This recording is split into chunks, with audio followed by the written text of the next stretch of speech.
That's a trade-off. When you grow up in a threatening environment, the fetus will develop bigger arms and legs and a much better hindbrain because this is what's necessary for defense.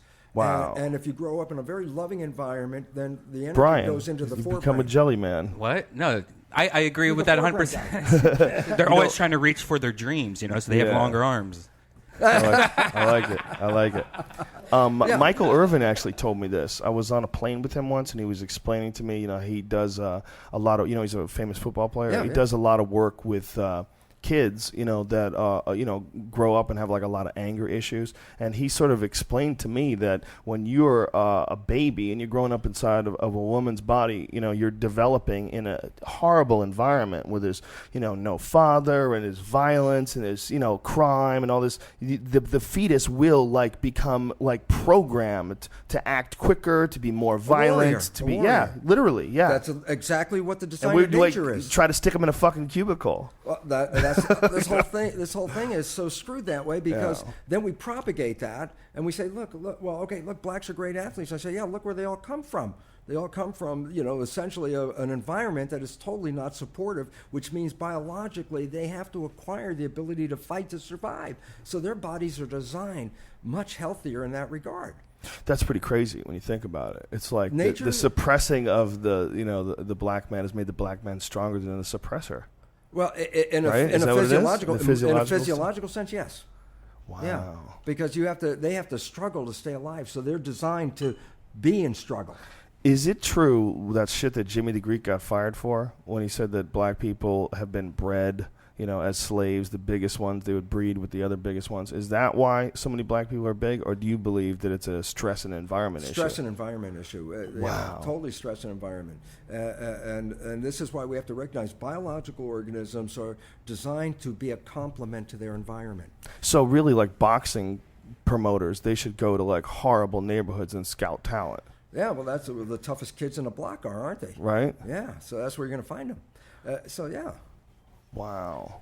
That's a fascinating statement. It's fascinating to think that so much is controlled by environment and by thinking and by energy. But we all know that we gravitate towards those things naturally. You gravitate towards good times. You gravitate towards people that make you feel good. Your unconscious drive is to seek out harmony. You're a vibration. So first of all, we see ourselves as physical reality, but physical reality is an illusion. Atoms are vibrational units. There is no physicality to it. So you're a vibration. And the significance is when you get other vibrations that are in harmony with you, that's called constructive interference. That means good vibes. When you find yourself with other people that have the same vibration as you, your energy gets enhanced. It's good vibes. If you find yourself in a threatening environment, the energy gets canceled, and that's why you feel all of a sudden drained, weak. You feel very vulnerable, and it's because you're in an environment where the energy of the environment is not in harmony with who you are. So organisms unconsciously will move to environments that strengthen their vibration. They'll seek it out. That's why we're naturally designed to seek out harmony in the world. That's our intention. If that's our intention, then why do we do so much destructive shit? Because there's conscious intention, conscious mind, and this is the big issue that people have to understand. The mind has two parts. There's a conscious part and a subconscious part. The conscious part is your personal identity. It's creative. It has your wishes and desires. The subconscious part is like a record playback mechanism. It learns experiences, push the button, plays the experiences back. Okay, so now I say, our personal drive is our conscious wish and desire. And then I'm going to tell you a fact, and this is a freaky fact. Science has shown that we only run our lives 5% of the time with our conscious mind, our creative mind, the mind with your wishes and what you want out of life. 95% of our life comes from the subconscious automated programs that play when we don't even pay attention. You can drive the car without paying attention. It's an automatic program. You can do your job without paying attention. It's an automatic program. So why is it important? Only 5% of our life comes from what we want. 95% comes from the subconscious programs. And then here's the catch. As we mentioned earlier, the first 6 years, you are downloading behavior from your environment. And those become your fundamental programs. You watch your parents, your family, your community. And this is why I said the church saw that. And they said, give me the first 6 years. Whatever program I put in that 6 years will become the fundamental programs in the subconscious mind. The operating system That's almost. it. That's the basic operating system. And 95% of your life is going to play from that program. So who are we? Whatever we've been programmed to be. What do you want to be? Not necessarily the program, but when you're trying to exercise your conscious mind, like positive thinking, conscious mind, 5% of the time. Because it's dealing with so much unconscious because it's flitting programming. around. It's thinking about the future. It's thinking about the past. So what do you propose? Do you propose that maybe like a standard of thinking be established, or a way of thinking where you teach kids in school how to overcome like these subconscious thoughts and how to overcome? You can I mean, it is reprogram possible. them. You can. Absolutely. You most certainly can. You can right? reprogram these. If you couldn't, this would be a crappy world, because I say, well, that just like genes. Oh, you're stuck with your programs your whole life. Sorry. No, Right. no. You can change your programs and change your life virtually instantaneously.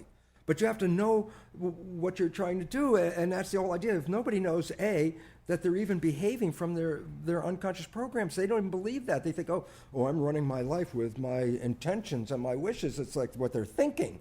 And I say that's 5%. But in my lectures, I say to people, I say, look, I know sometime in your life you had a very close friend, you knew your friend's behavior, and you happen to know your friend's parent. And at some point you may have seen that your friend had some of the same behavior, so you volunteered, you go, hey, Bill, you're just like your dad. And the first guy you back away from is Bill. He's going to go ballistic and say, how can you compare me to my dad? And I tell people, that's so profound a story. For what reason? Here it is. Everyone else can see that Bill behaves like his dad. The only one who doesn't see it is Bill.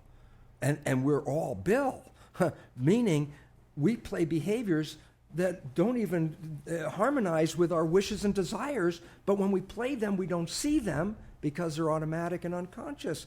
And then we wonder why our life isn't going where we want it to go, and we didn't realize fundamentally we were the ones that were shooting ourselves in the foot in the first place. And it's because we didn't understand that the control can be controlled by the conscious mind, but when the conscious mind's thinking about stuff, then the default is the subconscious, but the subconscious programmed by other people. Do you think that people are starting to realize this? Because, if you think about it, like on Twitter, you'll see people, even like dumb people, will say something, today just going to be all smiles, and like hashtag positivity, it's like that wouldn't have happened in 1930. No guy would have left his house with, one of those little fucking knit caps on and shit and made his way to positivity. They didn't think like that, but right? Franklin Roosevelt used to read the Sunday comics on the radio to the country in the Depression. On Sunday, he'd read them the comics like, "Come on, man, it's time to take a break and laugh," and stuff like that. So he was the guy that he had the answer way back then. He said, this was his motto or statement: the only thing we have to fear is fear itself. What did he know? He knew that it was the fear that will immobilize you, not the thing you even were thinking about. Just having the fear of something immobilizes you. If people have so much control, if thoughts and ideas and consciousness has so much control, what's the cause of things like the Great Depression? What's the cause of these giant hiccups in the historical process where something terrible happens, like the Holocaust or something along those lines? Like, what is it? Is it like push and pull? I mean, is it a natural process of evil and good constantly battling it out so that good does evolve? So it forces good to not sit on the couch? I don't know if it's that easy to say. I can't say that for sure, but I could tell you this. Every one of them, by definition, is a learning experience for the organism called humanity. It wasn't, not for the individual, man. I mean, it's like you're in the Holocaust. I don't want to participate in that play, but but what did the Holocaust teach civilization? What did these big upheavals and these things that are happening? We're supposed to be learning. That's what the whole concept of humans are. We learn. Well, the learning, if you see a pattern, you better start responding to this pattern. Well, we have learned a lot of lessons that said we've come to the end of the way of living that way. That's what we led to. We were through a simple point. You take Darwinian theory and you make politics out of Darwinian theory, that's Nazi Germany. Nazi Germany was science right to the line. Just said, hey, there's a master race and all the other ones. The genes are no good. Get rid of them. And they were cleaning out the population according to Darwinian theory. That was science politicized at that point.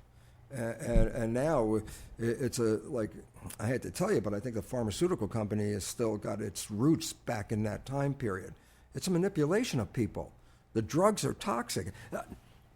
This is a fact that is fun, a fun fact. The third leading cause of death in the United States, as recognized by the American Medical Association, is medicine itself. Iatrogenic illness is what they give the Latin term to it.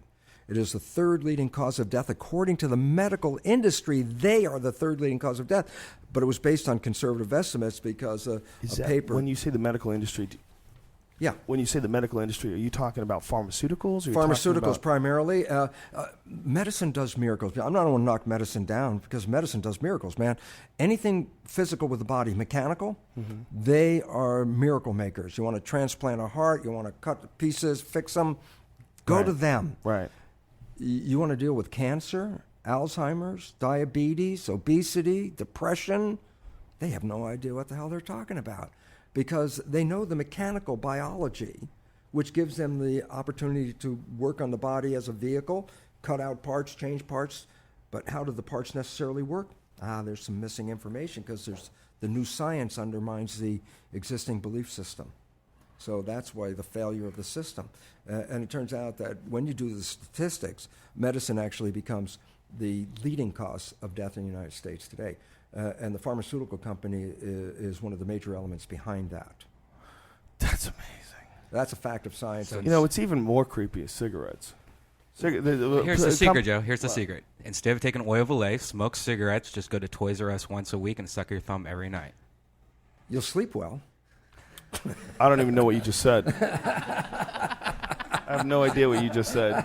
What was that? Is that a Brian Trainwreck? No. I mean, like, I've always, it's so this is so interesting to me because I've always thought that, one of the secrets to life, to feeling, looking young, being young, is to don't ever change what you're used to. So that's why I play with toys. That's why. Because you want to stay young? Well, no. You just like I feel like I'm a little kid still. I'm tricking my mind and my health and everything into feeling like I'm a little kid. I've always thought that. You smoke a pack of cigarettes a day. What the fuck are you talking about? Yeah, but I go to Toys R Us once a week. So so you think that counteracts your cigarettes? Huh? Absolutely. It changes. Are you really talking about positive thinking to counteract your cigarettes? Of course. My body thinks I'm a kid. There's a lot of people in denial about those cigarettes. How many babies get cancer? Isn't it amazing? Well, but the fact that's is, his strategy. His strategy is to remain a child. I don't want to knock his Children strategy don't usually because get lung cancer from cigarettes. Because that's the same strategy that says that strychnine is not poisonous.